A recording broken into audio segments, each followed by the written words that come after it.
वबिल्लाहि तौफीक।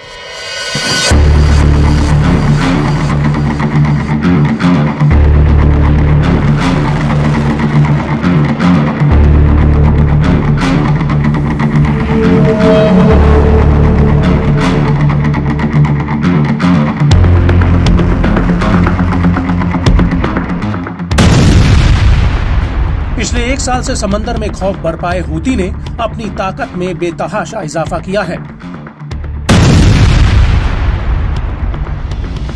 चाहे वो मिसाइल हो, ड्रोन्स हो या फिर समुद्री ड्रोन्स, आज हूती के तरकश में मॉडर्न टेक्नोलॉजी से लैस हर वो हथियार है जो अमेरिका और ब्रिटेन जैसे देशों के लिए भी बड़ा सिरदर्द बने हुए हैं।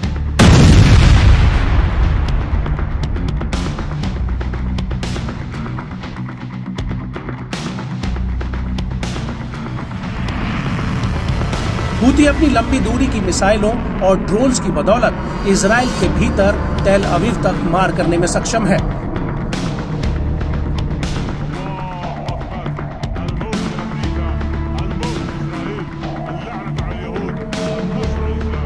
तो वहीं लाल सागर से लेकर हिंद महासागर में भी उसकी पहुंच से इजराइल या उससे संबंधित कोई भी जहाज अब दूर नहीं है।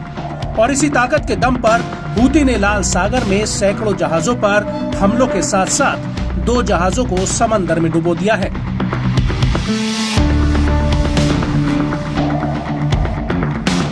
और एक पर उसके लड़ाकों ने कब्जा किया हुआ है।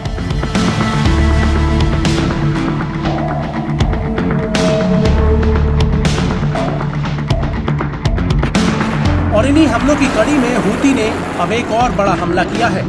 दरअसल हूती ने एक लाइबेरिया के झंडे वाले रासायनिक टैंकर पर मिसाइलों से हमला किया है।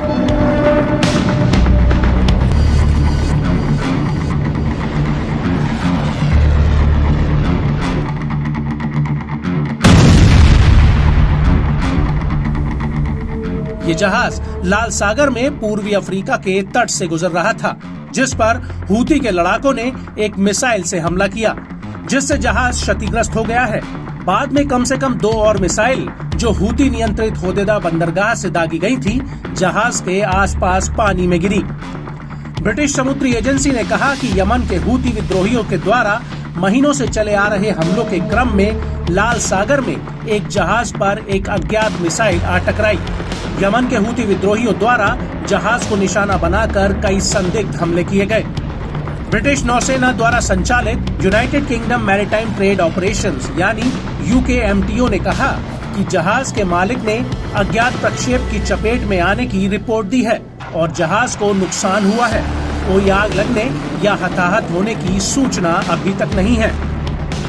हालांकि हूती ने अभी इस हमले की कोई जिम्मेदारी नहीं ली है, लेकिन 7 अक्टूबर 2023 में गाजा में युद्ध शुरू होने के बाद से ही हूती विद्रोहियों ने मिसाइलों और ड्रोन से करीब 80 से ज्यादा व्यापारिक जहाजों को निशाना बनाया है।